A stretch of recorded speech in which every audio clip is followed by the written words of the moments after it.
This is Blake Graham, Triple Diamond with Youngevity, here with Dr. Joel Wallach, the Dr. Wallach, and we're here to talk today about the principle of absorption. We know that with nutrition, it's not what you consume that counts, it's what you absorb, right? That's right. It used to be said, you are what you eat, but that's not really true. It's what you absorb. You are what you absorb. And I know that's one of the things that makes your supplements really stand out is because they're so easy for the body to absorb. But let's talk first about how absorption works in the body. Tell us about kind of the gastrointestinal system, how it is that our body's supposed to break down food. Okay, well, digestion actually starts in the mouth. Most people don't realize it, but digestion starts in the mouth two ways. One, mechanical, grinding and breaking up and chewing is very important, getting pieces smaller and smaller and smaller. In fact, the human body is a juice machine. Everything is moving towards being juiced, right? So we're going to chew things up, chop things up into small swallowable pieces, and saliva actually has ptyalin in it, which is a carbohydrate-busting enzyme. It actually begins to break down carbohydrate into sugars and sugars into simple sugars and so on. And so digestion begins in the mouth. It goes down the esophagus to the stomach, and the pH change from an alkaline environment, which is in the mouth, to a very acid environment. Your stomach has to be a pH of 1, and a pH range of 1 being the most acid, 7 being neutral, and 14 being the most alkaline. It's imperative that your stomach environment be acid for several reasons. Number one, it sterilizes the stomach, so yeast and bacteria don't grow there and prevents the formation and fermentation of carbohydrates and sugars and fiber into gases, and which causes bloating and reflux and heartburn and all that nasty stuff. Also, the enzyme pepsin, which is produced by the stomach, requires an acid environment to function properly. Pepsin is the protein-digesting enzyme. It breaks down animal flesh proteins, plant proteins, including grains, eggs, and so forth, cheeses, milk. Any proteins are broken down into the simplest of amino acids by pepsin in the stomach. The acid environment is also required for a substance called Castle's intrinsic factor, which is produced by the stomach wall, to bind with vitamin B12 and absorb vitamin B12. You cannot absorb vitamin B12 without being first very seriously acidified. The intrinsic factor just won't work. There are cells in the lining of the stomach that actually make the stomach acid. Hydrochloric acid they're called chief cells, and these chief cells require sodium chloride as the raw material to make hydrochloric acid. So that's kind of what goes on in the stomach. When the stomach churns things around, continues this mechanical breaking down, the acid begins to break down food by actually dissolving the connective tissue and separating fibers and cells of your food. And then, of course, there's the pepsin digestive enzymes, which break down the proteins into polypeptides, long strings of amino acids, down to tripeptides, which are 3 amino acids, dipeptides, which are 2 amino acids. The goal is to get down to the simplest of amino acids, which makes protein digestion and absorption easier. Then as the food moves into the duodenum, some people say duodenum, but duodenum is how I learned it. The pancreas and the liver both empty into the common bile duct, which then empties into the duodenum. And the pancreas actually produces quarts of alkalizing mucus and bicarbonate, in the form of bicarbonate. And the purpose is to alkalize the duodenal environment because the pancreatic enzymes and the intestinal enzymes only work in an alkaline environment. So you got to switch from being very, very acid to very alkaline. So all enzymes are very pH dependent. Oh, absolutely. They work in a certain pH range, and if you get out of that pH range, those enzymes aren't as effective. Well, they become a non-factor. They're just zero. They will not work if they're not in the right pH range. And this is why we die from changes in pH of our cells. The enzymes in our cells don't work either, not only the digestive system outside their pH range. And if you get into acidosis, normally our body itself is supposed to be like 7.1 and pH just a little above neutral. And you get to be 7.3, you're in what's called alkalosis, you're in the hospital dying because all your enzymes in your cells stop. That's too high of a pH. If you get down to, say, 6.9 or 6.8 below neutral, you're on the acid side, you're in acidosis, you're in the hospital dying because the enzymes can't work in an acid environment either. So we've got very strong acid environment in the stomach, but once we get into the small intestine, the body actually shifts the pH levels, changes the environment because we have different enzymes going to work? Yes, you have a whole plethora, I guess is the word that Cher uses. Okay. A whole plethora of enzymes that are produced by the pancreas to digest proteins again, to digest carbohydrates down from long chains, hundreds of sugars, down to polysaccharides or disaccharides, which are multiples of sugars, two sugars down to simple sugars, and break down complex sugars into simple sugars. It also has lipases, all the enzymes that are produced by the pancreas end in the suffix ase, A-S-E, and so if there's a peptase, you know, that's a pancreatic enzyme. Like lactase we hear about for breaking down lactose. Exactly. So all the ACE means they're pancreatic enzymes that are digesting long chains of things down to their simplest components for absorption down the pike.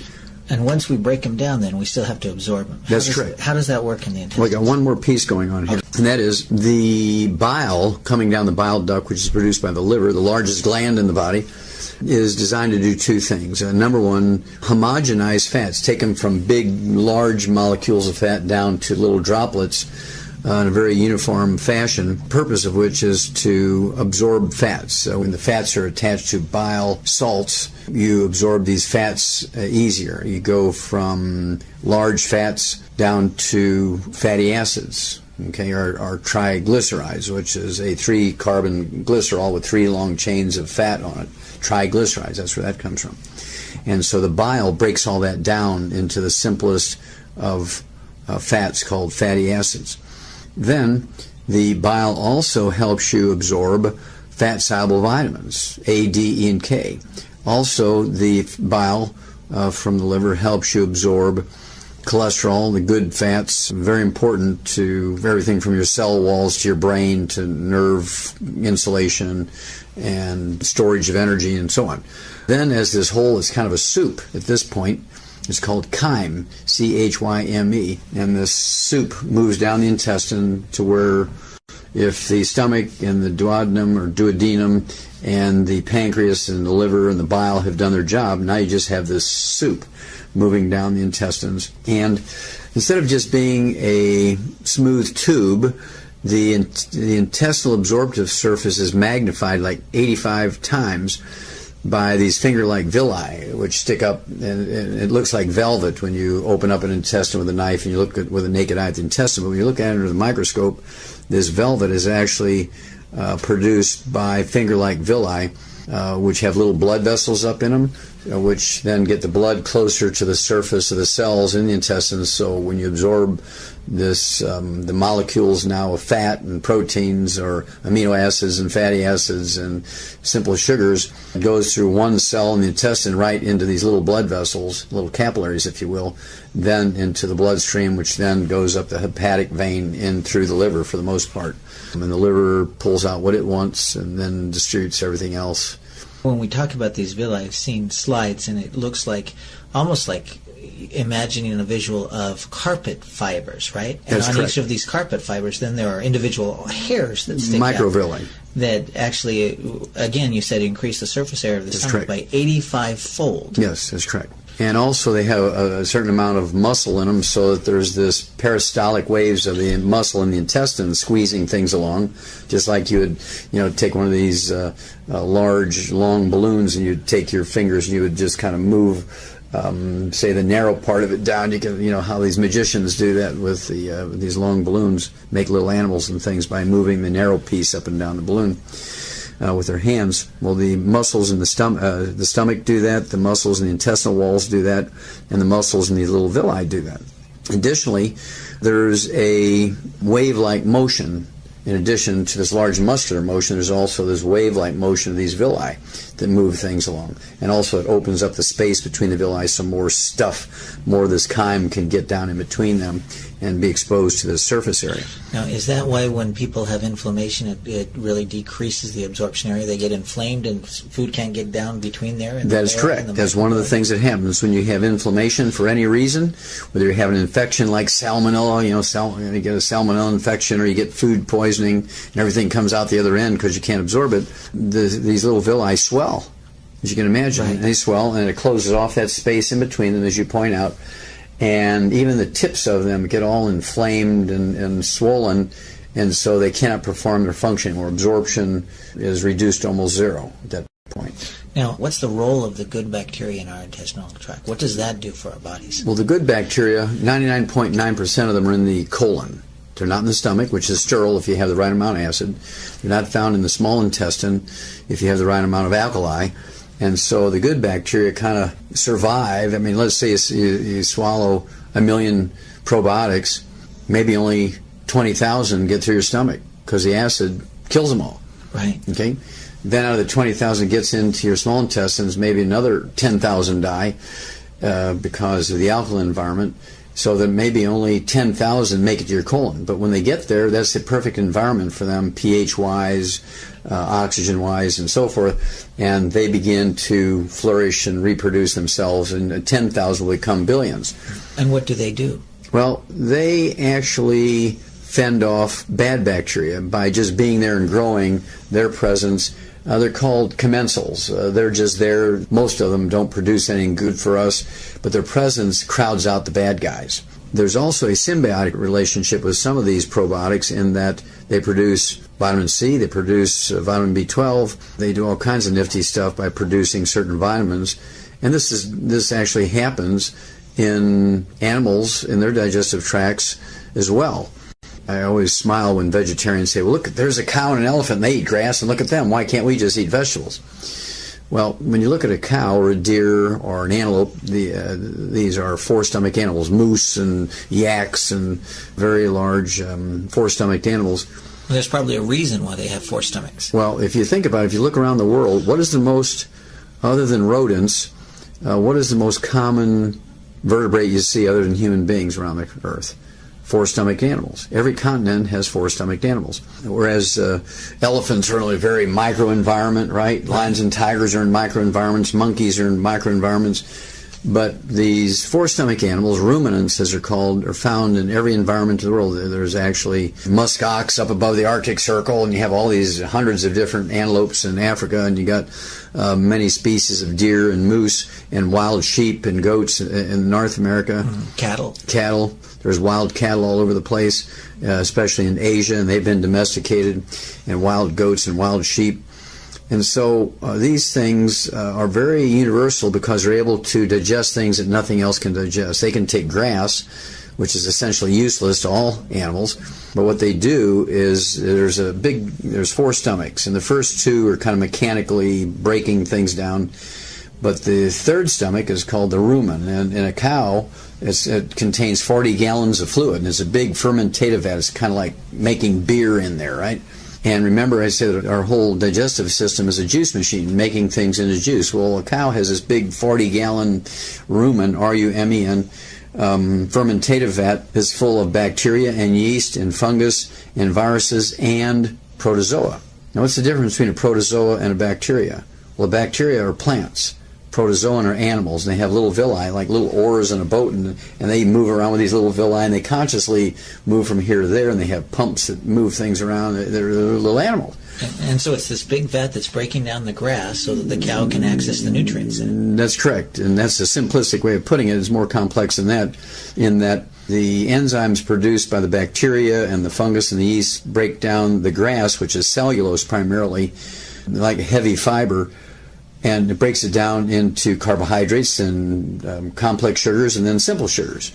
Well, then other bacteria take those simple sugars and ferment them and add nitrogen to them and turn them into amino acids. What happens now, here's these paramecium, these protozoa, which are animals, not bacteria, not plants.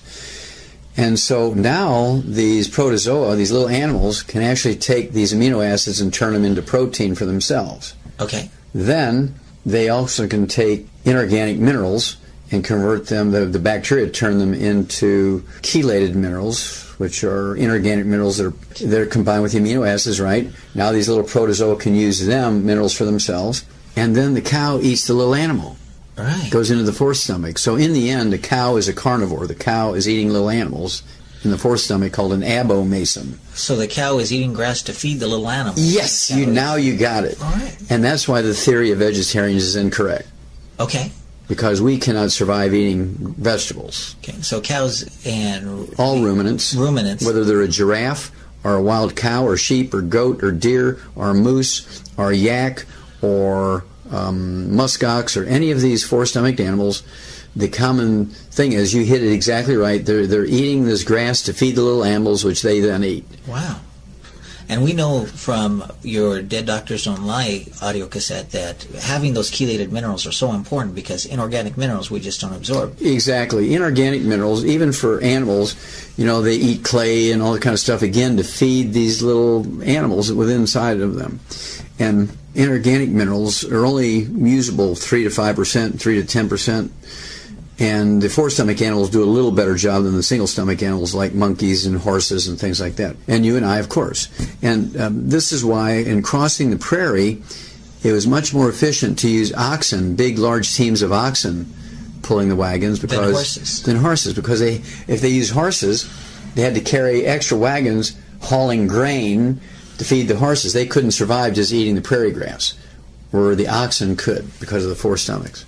Well, it's like the eco cars we talk about. They can get further on less fuel, essentially, because you don't have to carry fuel around with them with the oxen then. Exactly.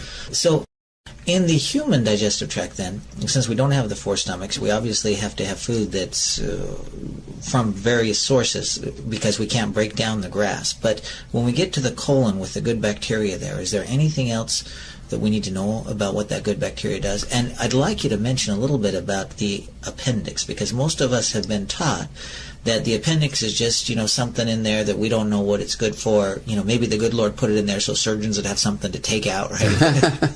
Well, that's what they think, I'm sure. But I know that there's a reason for it. Well, there's multiples of reasons, but one of the main ones is, you've all heard of T cells, right? Right. T cells. T cells are activated by the thymus gland. That's why they're called T cells, T for thymus. Yeah, often killer T cells, they're part of the immune system. And they can't function until they're activated. The switch is turned on when they flow through the thymus. Okay. That's why they're called T cells. And if you surgically remove your thymus or you kill it with radiation, you'll never have active T cells. You'll have lots of T cells, but they won't be activated and can't do anything of any consequence for your immune system. Well, there's another set of white blood cells that attack foreign invading bacteria and viruses and fungus and things, cancer cells. They're called B cells, and they're activated by the appendix. Well, wait a minute.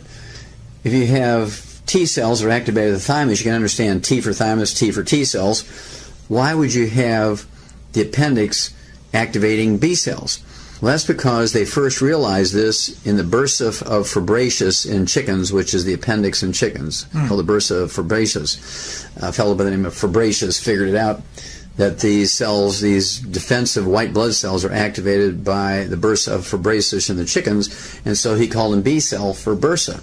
Okay, so if somebody doesn't have their appendix because they have you cannot activate the B cells, so you lose a significant portion of your immune system.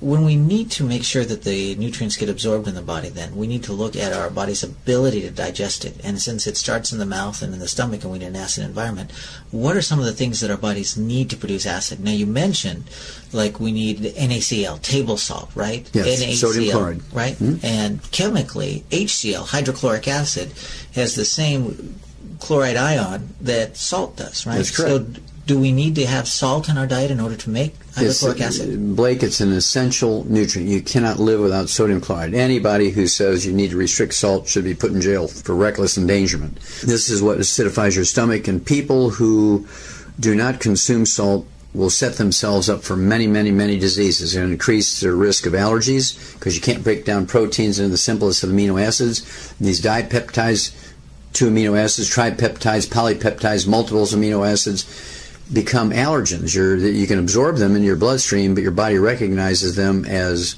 oranges or beef or eggs, and so what happens is you get allergic to those foods when you cannot fully digest them down to the simplest of amino acids. They're treated like foreign invaders. Exactly, so it's a real hazard. And so it's imperative that you have stomach acid. There's actually specialized cells in the stomach called chief cells. You actually recognize them on microscopic sections of the stomach. They're very distinctive and very separate from just the standard cells in the stomach. Like I say, imperative, nothing happens, and also acidifies the minerals. For instance, you can be supplementing with all the iron you want. I mean, with tons of iron, and you can still be iron deficient if you don't have enough stomach acid to then acidify that iron so that it is usable, absorbable in the body. Just like we said before, it's not what you eat, it's what you absorb that counts. Exactly. Right now, we have more and more problem with a lot of people with digestive issues. And that's the title of this recording here, Serial Killers, we call it. Cereal, not like cereal with an S, like a repeat, but cereal with the C, like the grains. And that's because we're seeing an increase in the amount of a lot of these grains and cereals in our diet. I think the World Health Organization actually did a study, and they looked at the number of increase in the carbohydrates, and our carbohydrates have more than doubled over the last few decades, and 85% of that is an increase in those breakfast cereals, right?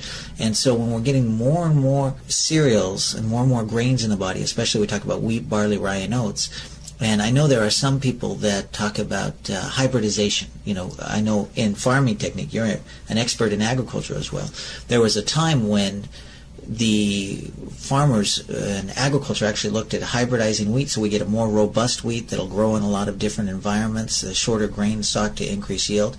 But it's not just having a more robust wheat, it's actually the body's ability to break it down and the decrease of the salt in the diet, because more and more people are saying, hey, low salt, low salt, low salt, because we've heard about it from doctors. What does that do when we have more grains and we've decreased the body's ability to break it down? Well, that's about 16 questions. And so basically, you have to appreciate that the hybridization of all things in agriculture is designed to increase yields. More, as you say, the word more robust and able to fend off enemies like bugs and smut, which is like fungus and things of that nature. Grow in environments where it couldn't grow before. Maybe, but also what happens is you give up something when you hybridize a plant. Anytime you inbreed it or hybridize it, you're giving up something to get something. In the case of better defenses, defend off, again, yeast and bacteria and fungus and viruses that attack the plants, so you don't have to use pesticides. You're able to grow them in a more organic sort of way. You're avoiding more chemicals so it's not intended to be a bad thing to hybridize them, because if you build a plant that can fend off bugs and bacteria and viruses without the use of chemicals, that's very good. Right. Unfortunately, there's always unintended consequences.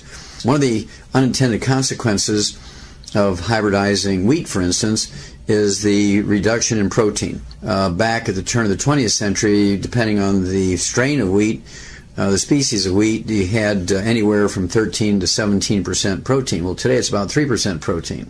So the amount of protein goes way down by hybridizing grains to fend off parasites and bugs and so forth. And as a result, it's almost all carbohydrates now and very little in the way of protein. And so this is why in the livestock industry we had to come along with soybeans to add to animal feed to raise the protein levels, because grains, greater yields in terms of tons and bushels per acre, doesn't have enough protein for them. And so we had to add the soybeans to bring the protein level up to satisfy the need for raising livestock, either for reproduction or fattening in the feedlot for steaks and chops and so on. So the increase in carbohydrates, could that be an increase in like cellulose? It is partially an increase in cellulose. And cellulose is what makes a carrot pop when you break it and you bend it. Cellulose is what makes a stalk of celery stand up straight. Okay? Mm-hmm. And isn't cellulose pretty hard to break down? Well, it is. And this is where all these little bacteria and yeast and things in the cow's rumen, that's actually the third stomach, does that. They have little enzyme systems that break down that cellulose called cellulase. Okay. Human beings don't have cellulase.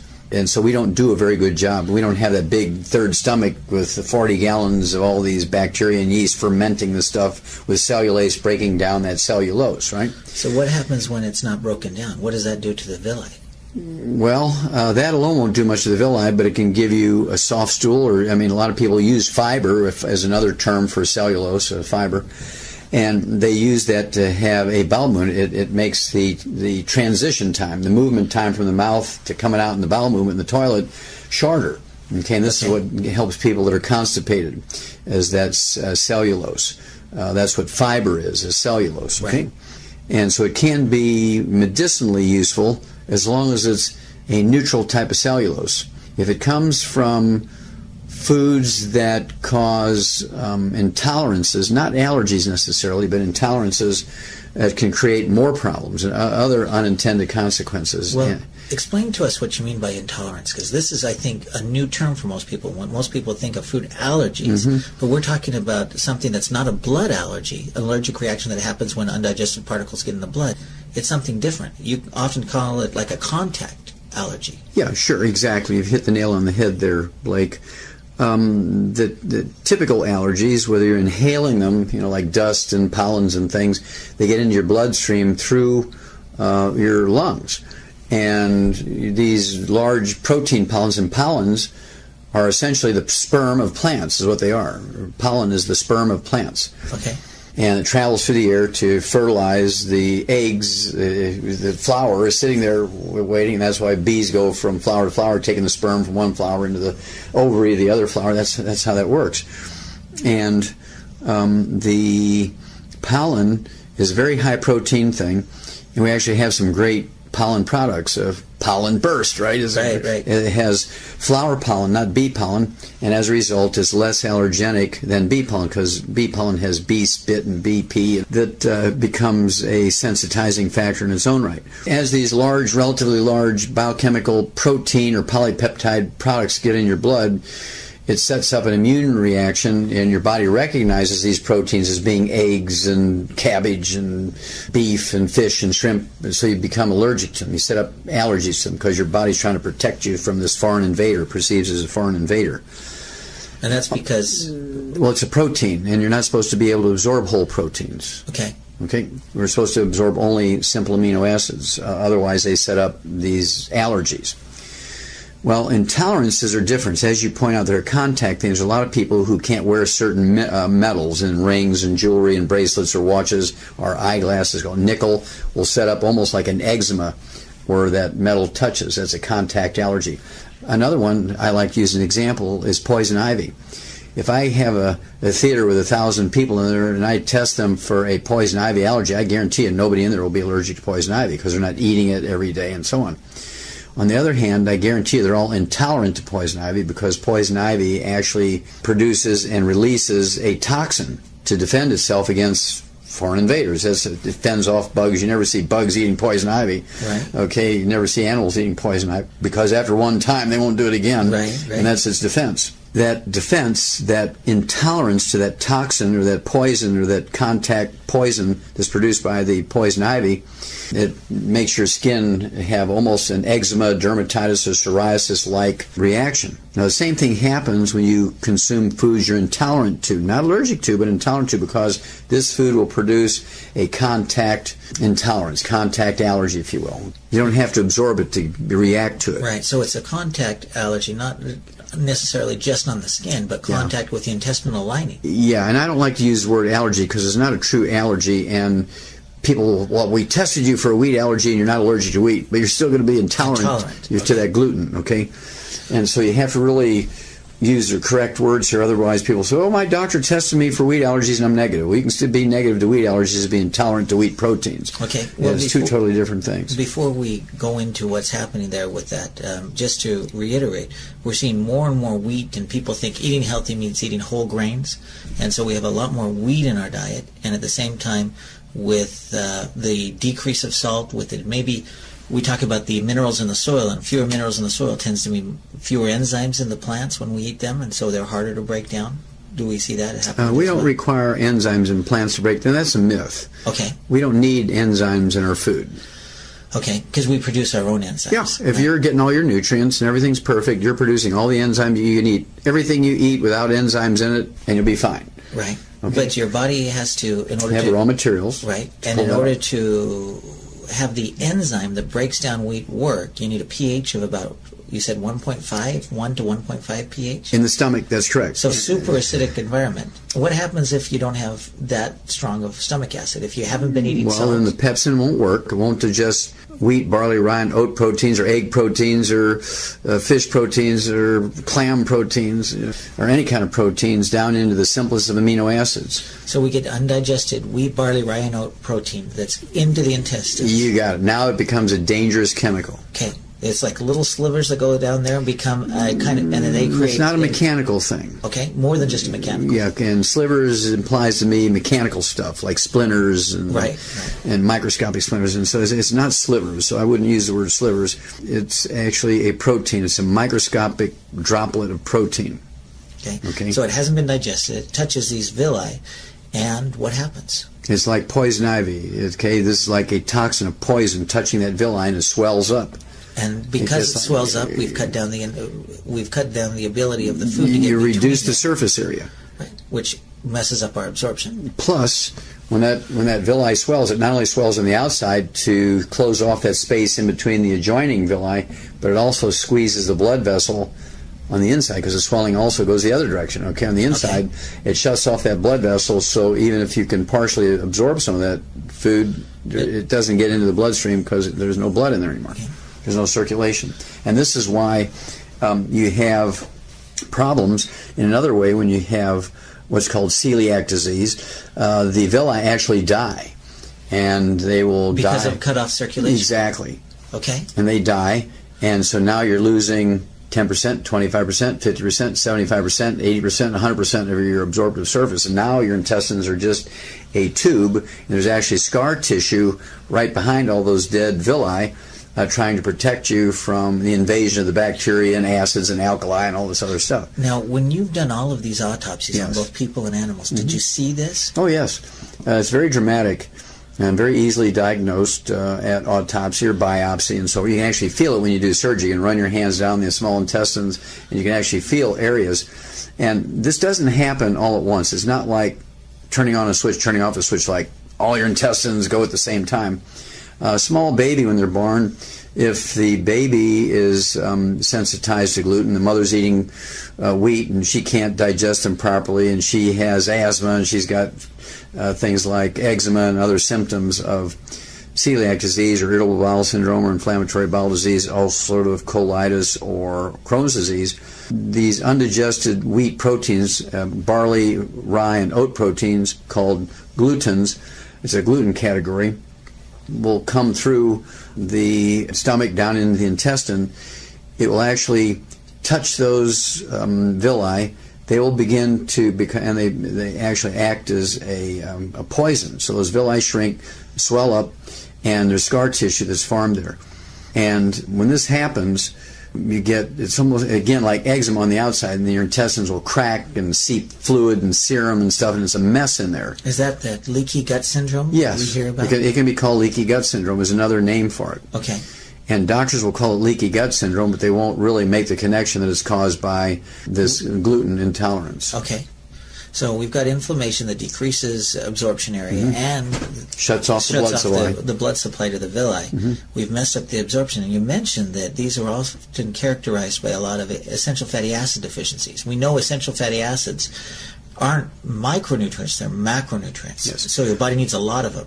Well, again, this doesn't happen all at once, and these young babies might only have 1 or 2% affected by this damage. Okay. And they get what's called colic. They get colic, and they're just uncomfortable. They're screaming, and they don't want you to touch their belly. They're just really sensitive. And so the mother says, well, my baby can't tolerate my milk, and they put them on a formula, and the baby's fine for a while. Okay. But the baby's been sensitized to this gluten.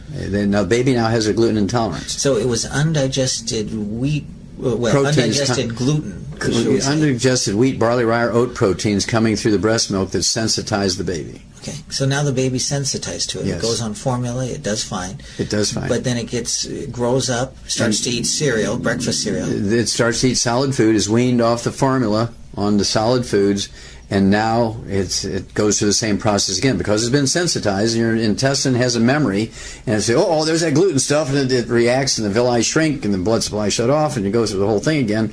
But it's not an all or nothing thing. It'll be patches, particularly worse where the intestines curve around because everything slows down to get through there, so the contact is longer. And so you have patches of intestines that have inflammatory bowel disease, and patches that are celiac disease, and patches that are Crohn's disease, different degrees of severity, all in the same intestine. But you might only have 5% afflicted in a baby. You don't really see much other than them being colicky, it would be the word, and their tummy's tender and all that kind of stuff.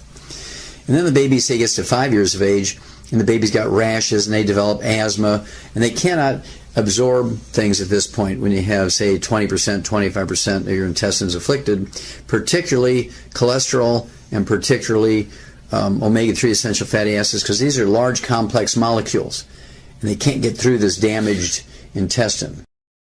Do you mind just mentioning briefly here, I know we do it on other recordings, about cholesterol, because a lot of people don't understand that cholesterol is an essential nutrient. Yes, cholesterol, sure, Blake. Cholesterol is an essential nutrient. It makes up a significant portion of the cell wall of each cell. It makes up 95% of the steroid hormones in your body, from your adrenal gland, from testosterone, estrogen, progesterone. It's also necessary as a raw material for myelin, the fatty insulation material in the brain and some of the peripheral nerves. And this myelin in the brain makes up 75% of your brain weight, and it's almost 100% cholesterol. And so somebody who would say to me, oh, my doctor's jealous because my cholesterol without medication is 90. They have advanced, very severe celiac disease or irritable bowel syndrome, inflammatory bowel disease, ulcerative colitis, and or Crohn's disease. So the only time we see cholesterol that's really low is either if they're taking cholesterol-lowering drugs or they have an absorption problem. That is exactly right, which is a very, very bad thing. You do not want your blood cholesterol down below 220. You get down below 220, you're in the danger zone. More people die from heart attacks when your blood cholesterol is down below 220 than you do when it's up to 220 to 270. In fact, the people on Earth who have fewest cardiovascular events are the Inuits, the Eskimos above the Arctic Circle, and their cholesterols run 350 to 500, wow. And they have the fewest cardiovascular events until they come down here and eat like us, and they have the same ratio as we do. As long as they're eating 90% of their diet is red meat and fat, whale meat and whale blubber, walrus meat, walrus blubber, seal meat, seal blubber, bear meat, bear fat, they only eat 2% fish, they're doing great.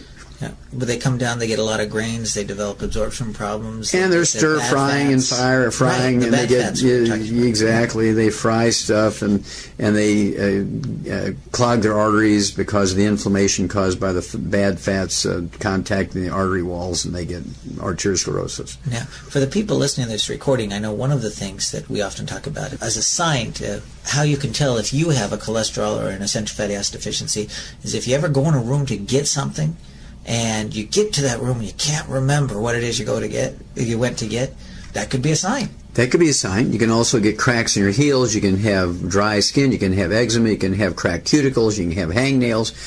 All splits in your skin. And you see this, actually, all these things from gluten intolerance are worse during the wintertime. Okay. Always worse during the wintertime. Because our bodies obviously need more essential fatty acids to keep the moisture in during the wintertime when it's cold and it's dry. Well, that might be a factor, but the main factor is during the wintertime you eat more pasta, more toast, more oatmeal, more pancakes, more waffles. During the summertime you're eating more fruits and vegetables because they're available. Okay. And so we change our dietary pattern during the wintertime, and so if you have a gluten intolerance, you're taking in more gluten during the wintertime, and the disease becomes more severe during the winter. So it's an increase of irritants. It's an increase of irritants. You got it. So if we're talking about an increase of irritants, then maybe the reverse would be true. If we get rid of all the things that are irritating the intestines, then do the intestines have the ability to heal themselves? They actually do. Just like your skin, when you cut your skin or burn your skin, it's able to heal itself. It rebuilds itself very quickly, has the capacity to do that. Your intestine has the same capacity. So if you go on a macrobiotic diet, aka gluten-free diet, and the macrobiotic diet was actually created during the 1700s in Germany. The Greeks 2,000 years ago actually knew about celiac disease. And they figured out that when you give up wheat, barley, rye, and oats back 2,000 years ago and eat more rice and corn and beans, lentils, millet, and so on, and things like that, that the disease went away. And all these problems went away. And then you started eating wheat, barley, rye, and oats again, you had this problem. Well, in Germany, they created this macrobiotic diet, which is also known as the brown rice diet. There's no magic in the brown rice, but it's the fact that you give up wheat, barley, rye, and oats. So if somebody wanted to go gluten-free, one of the suggestions you could make is look at that macrobiotic diet and not focus so much on what you can eat, but look at all the great things you can. Exactly. Well, you look at the Chinese. There's 2 billion Chinese, almost 2 billion Chinese, and very few of them in China ever get celiac disease, irritable bowel syndrome, inflammatory bowel disease, ulcerative colitis, and Crohn's disease because they eat rice and millet, and they eat flax and buckwheat, which is not wheat. And they eat sweet potatoes and squash and those sources of carbohydrates. And the same thing in America. The people who are meat eaters, the infamous meat eaters who eat meat and potatoes, they have other problems, but they'll never get celiac disease, because you only get celiac disease when you cannot digest wheat proteins. Right.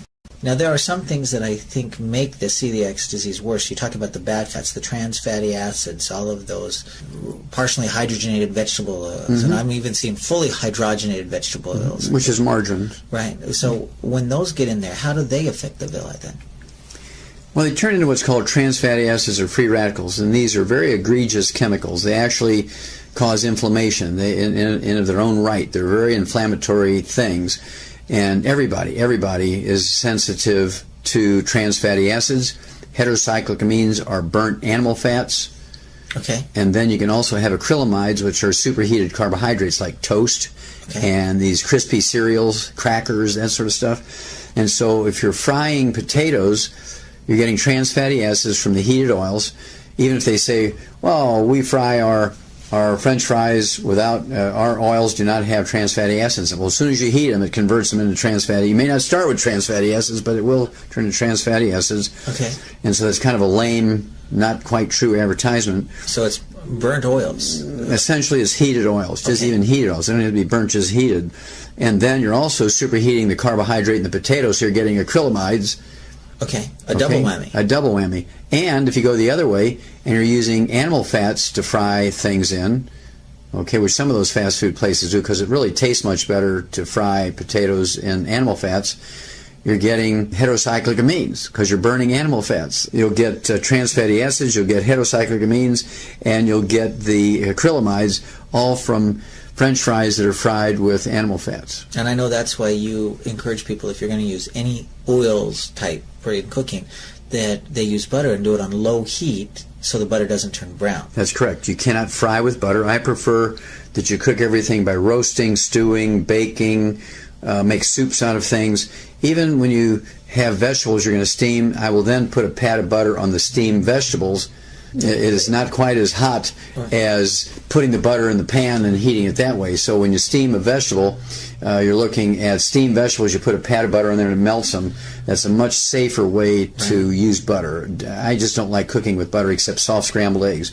Right. And when I soft scramble an egg, I like to put the skillet or the saucepan in a very, very low temperature that I can put my hand on that saucepan before I put the butter in there for 10 to 30 seconds. It's going to be warm, but I can keep my hand there. It's not going to burn me. Okay. Then you can put the butter in. It's not going to hurt it. Okay.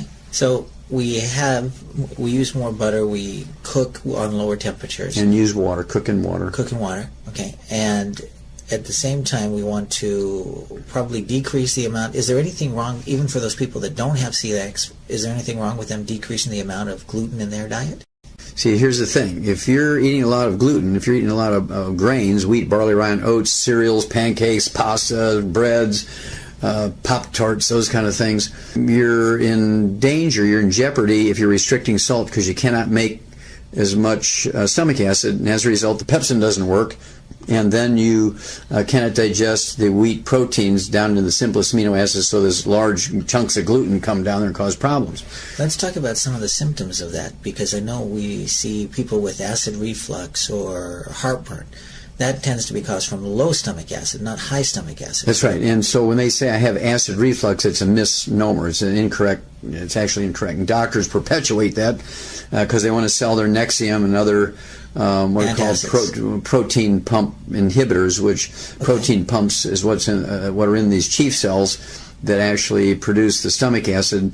And so things like the purple pill Nexium, they poison those chief cells. Yeah, essentially that's what happens. They poison the chief cells so they can't make stomach acid.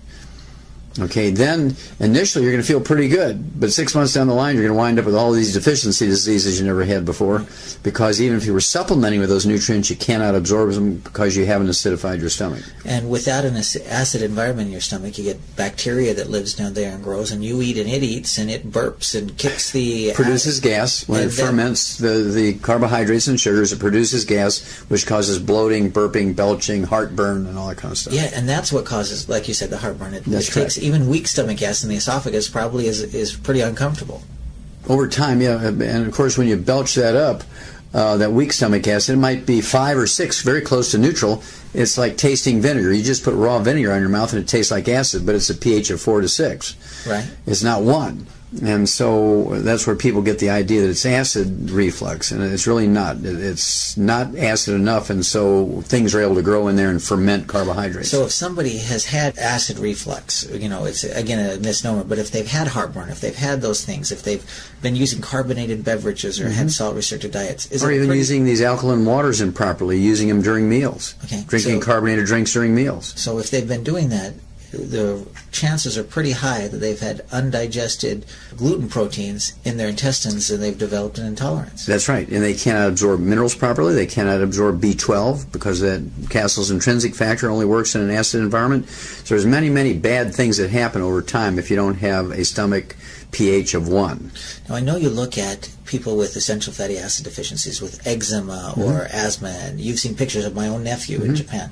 And what happened with him when he was young, and they put the steroid creams to try to deal with the eczema, get him on the essential nutrients, more essential fatty acids, get the mother off the wheat, and things change. But what are some of the other symptoms? I know that you talk about people with multiple diseases that are very different diseases, like a calcium deficiency is the same time as they have a copper deficiency is the same time they have other things. That can be a sign of an absorption problem. Absolutely. And of course you see this in a hair analysis. When you look at a hair analysis, which can look at, they say, 30 to 50 different mineral levels in your hair, if they're all below normal, you know you have an absorption problem because that's not a natural thing. Some of them are going to be in the right in the middle of where you should be. Some are going to be a little high. Some are a little low. Some are in low normal. Some are in high normal. And so, you know, it should look like a stock market chart.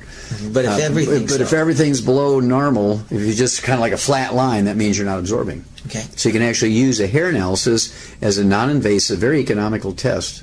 Now, other things we see is we talk about if you've got a lot of bad bacteria in your colon, you get a lot of smelly gas.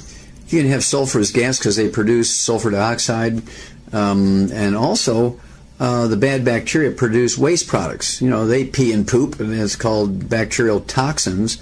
And this is where you get food poisoning. If you have, for instance, a staphylococcus food poisoning, it produces a toxin that's very, very quickly, you'll be on your hands and knees throwing up and having diarrhea. You'll be a mess, headaches, and just really feel bad, and it can wind up killing you.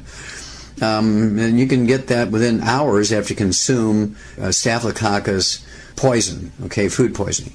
On the other hand, salmonella food poisoning usually takes 12 to 24 hours after you consume salmonella bacteria for them to produce enough toxin to cause food poisoning. And so you can tell without even doing the culture whether it's a staph or a salmonella based on the timeline. Yeah, the timeline when you eat something and when the food poisoning occurs. Well, what about copper deficiencies? Do you see people with celiac disease and absorption problems have a lot of gray hair? Is that common? Well, sure. They're going to have a lot more symptoms of copper deficiency, iron deficiency, omega-3 essential fatty acid deficiencies, folic acid deficiencies, which can be very bad in women who are in the age where they can, you know, childbearing age. If you have a folic acid deficiency, even if you're eating lots of salads, you can have a baby born with spina bifida. Wow. If you have a zinc deficiency because you cannot absorb it, you're supplementing with zinc, you can have a baby born with a cleft palate or heart defect. You can have a baby born with Down syndrome because you cannot absorb zinc. And so these things are absolutely paramount to have optimal absorption of these nutrients. And so you have to pay attention to each digestive compartment: acid in your stomach, alkaline in your intestine, healthy bacteria to fend off the bad guys in your colon. And it's actually a lot of work to make sure all that functions properly and everybody's happy getting all the raw materials they need and keeping the bad stuff away. And this is where the trilogy of books, Let's Play Doctor, Let's Play Herbal Doctor, and the Passport to Aromatherapy come in. This is where the book Immortality comes in. This is where the book Dead Doctors Don't Like Them. I mean, they all talk about these things sometimes in segments. And there's another section in the book Rare Earths Forbidden Cures which talks about hair analyses and talks about how when all the minerals on a hair analysis are below the low normal line, that means you're not absorbing. And you know, I see thousands of these a year. And now we're seeing tens of thousands, maybe millions a year. Because it's going up because people are eating more grains and people are being told more and more by doctors to avoid salt. So that combination is very bad. So if somebody is using the 90 essential nutrients, we know if you give your body what it needs, it'll do some amazing things. That's correct. Okay, so you're doing some troubleshooting there. Using it, most people are going to get results when they absorb it, but if they're not getting results, the first thing we look at is, are they absorbing it?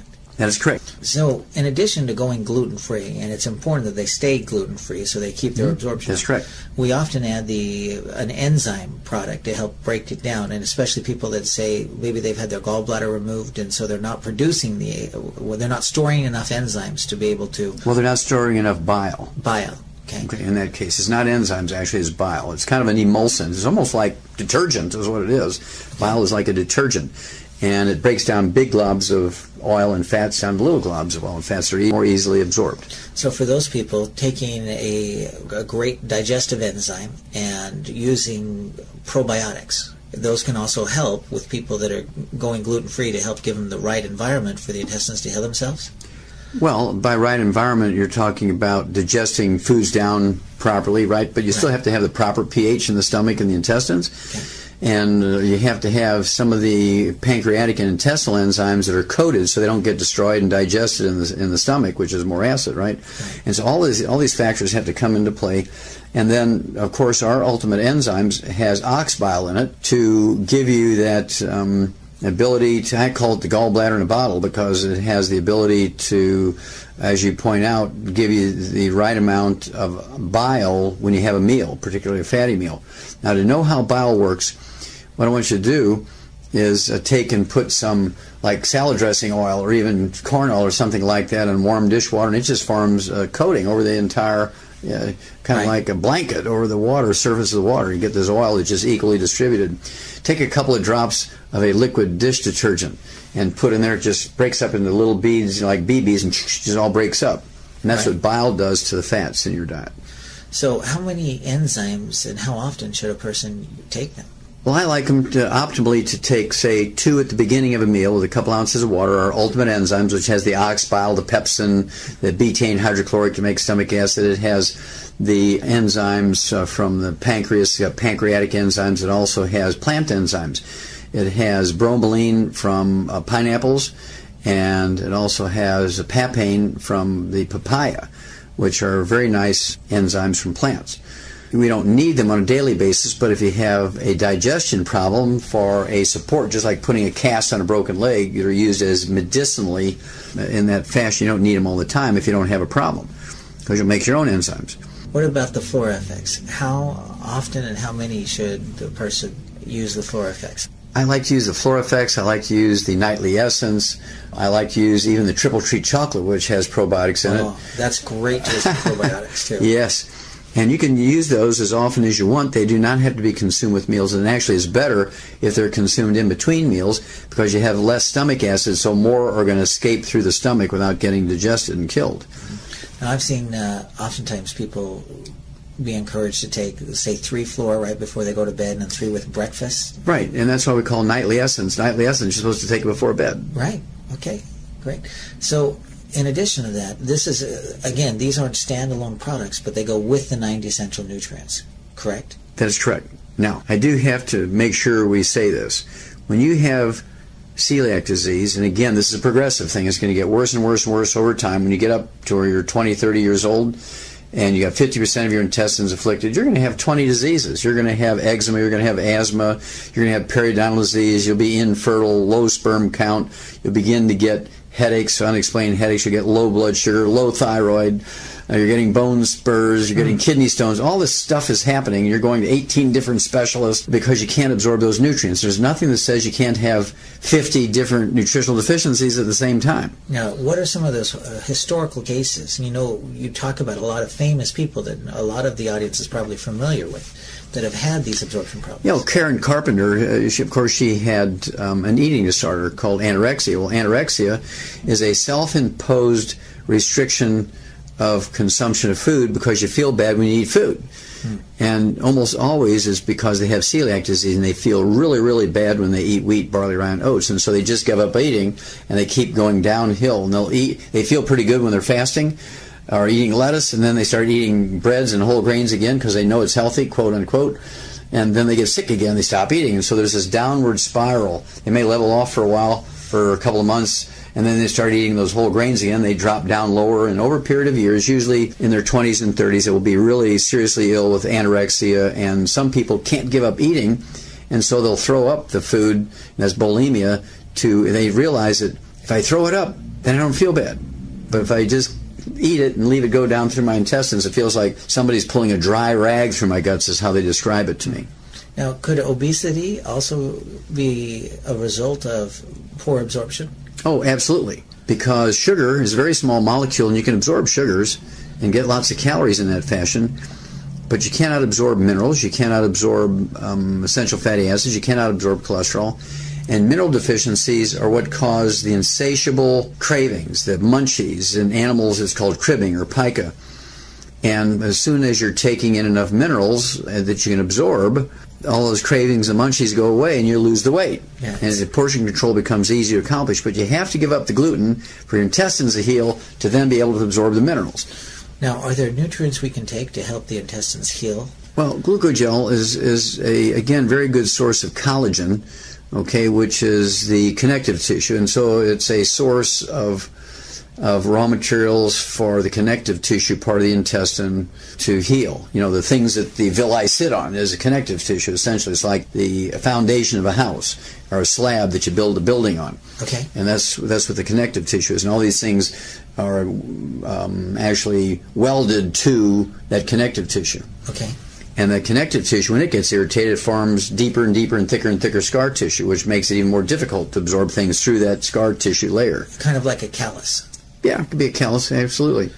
But if you quit irritating it, how long does it take for those things to optimally, if you're really, really good about staying away from everything, gravies, and even making sure croutons don't find their way into your salad, and you pick the croutons up, there's still crouton dust in the salad, or you go to a health food store that sells bulk grains, and there's always somebody there scooping grains into a plastic bag, and then they throw that plastic bag on the belt that takes their food to the cashier, then you put your food on there.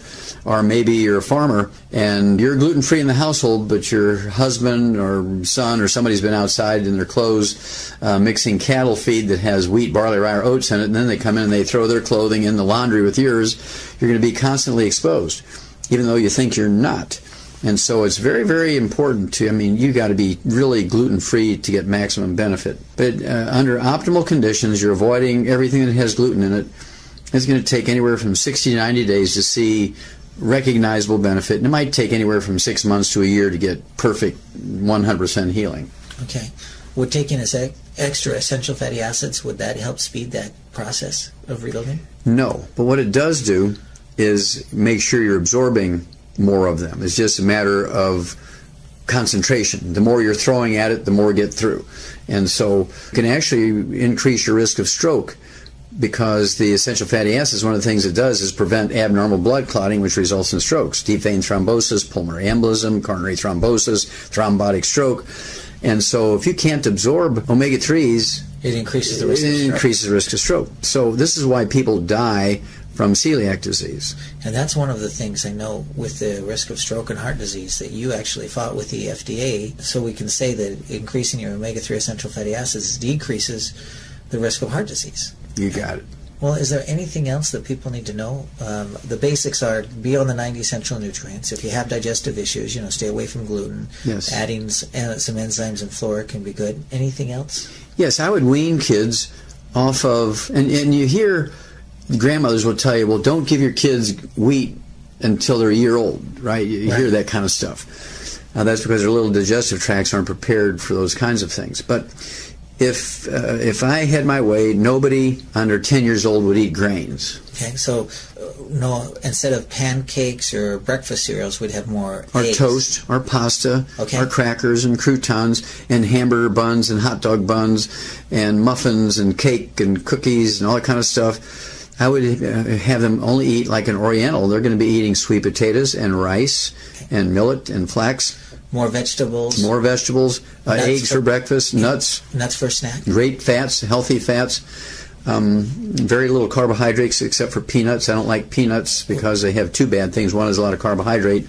They also have a poison in them called aflatoxin, which causes liver cancer and liver cirrhosis and can cause sudden death. if you get a big enough concentration of aflatoxins, which is a byproduct of an infestation of a fungus in stored peanuts called aspergillus, essentially bread mold. And I know you've actually had some research on that bread mold, and wasn't that the cause of all of these bears across the world that were dying in zoos prematurely? Yes. Well, when Marlon Perkins picked me to do that study, to do all these autopsies in the zoos, the first thing he told me was, look, we have a problem with bears, and one of the things I want you to do is look at why all the bears around the world in zoos are dying of liver cancer, and they only live to be about 30 to 35. They all die of liver cancer. Out in the wild, they can live to be 60 years of age. So what's going on there? Well, I had just learned about aflatoxin because it was a very bad year for soybeans, and there wasn't enough soybeans in America, like in the summertime, to make turkey feed so you could have turkeys for Thanksgiving. Right. And so people who were making turkey feed for the turkey growers used boatloads of a peanut meal from Nigeria to replace the inability to get soybeans that year because there was a drought or something. Well, it turns out all those shipments of peanut meal from Nigeria were infested with that aspergillus mold, that bread mold, and so it infested the turkey feed with aflatoxin, which is the poison produced by this aspergillus. And all the turkeys in America died of liver cancer, so they had to import turkeys from all over the world to have enough turkeys for Thanksgiving. Well, that had just happened when I got that position, so I'm thinking, okay, well, maybe the aspergillus is the same thing there, maybe the aflatoxin, same thing. And you can recognize aflatoxin in food by getting in a completely pitch dark room, absolutely no light, and getting a black light, which is essentially an ultraviolet light, which they use in discotheques. They have all those luminescent lights, and really pretty yellows and oranges and purples and greens and blues. Well, these aflatoxins will fluoresce like that. So you can take a slice of bread that just looks like Wonder Bread, you get in there in the dark and you put that UV light on it, it'll fluoresce golden yellow and orange and green and blue. It's just very scary. Okay? And so I started doing that, and I would write letters to all these zoos, and because we didn't have faxes and emails in those days. We're talking about the 60s, right? And I'd say, well, what are you feeding your bears? And we're talking about a 1,000-pound animal, a lot of expense to feed a bear. So they'd go to these thrift stores, bread thrift stores, and get the week-old and 2-week-old mold-infested bread, and they'd pay them a nickel a loaf for it just to get something for it. And they'd feed the bears that. Well, it's all infested with the aspergillus and the aflatoxins. So we just switched them over to dog food, like dry dog food in 50-pound bags, and the liver cancer in bears stopped overnight. And this was more than just 1 or 2 zoos. We're talking every zoo. Every zoo in the world. Because every zoo in the world fed bears old moldy bread. And so what happened to the lifespan of the bears? Well, now they live up to 50 to 60 now instead of 35. Fantastic. And so that was a very quickie. That was one I got in there in the first couple of weeks. I figured that one out and said, well, this isn't all that hard.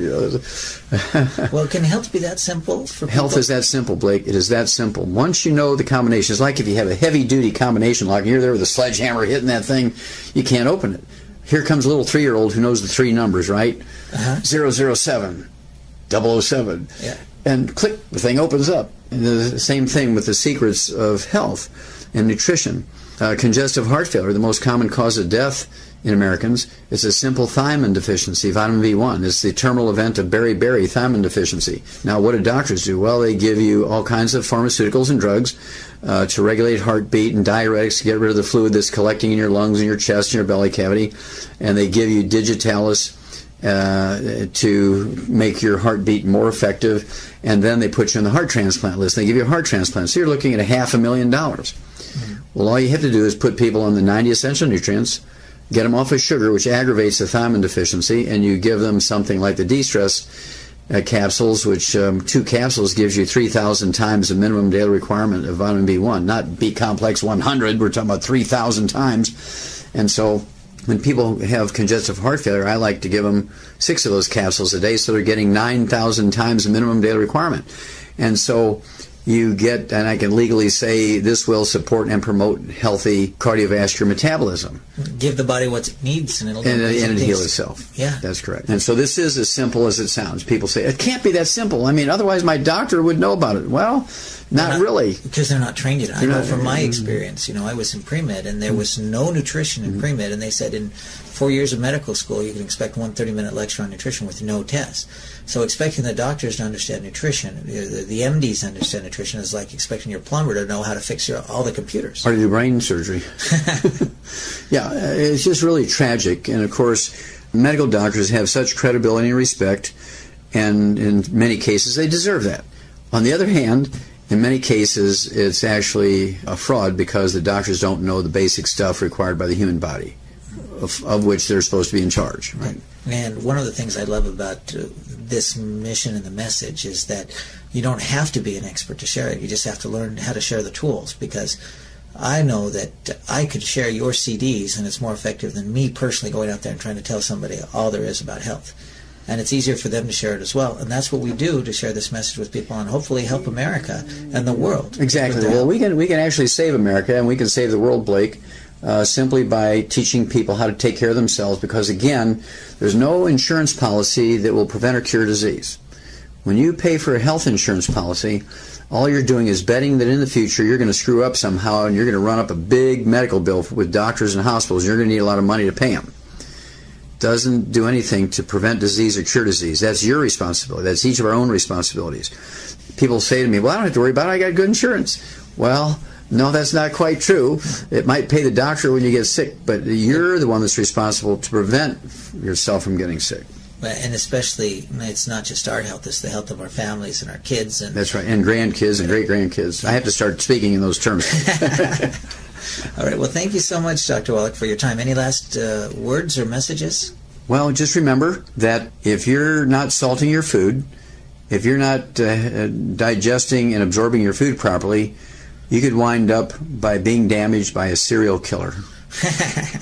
Well, take it from Dr. Wallach. He's a horse doctor as well as a physician, and every farmer worth his salt puts out a salt block for his animals, and we need the same thing for us. Absolutely. All right. Thank you, Dr. Wallach.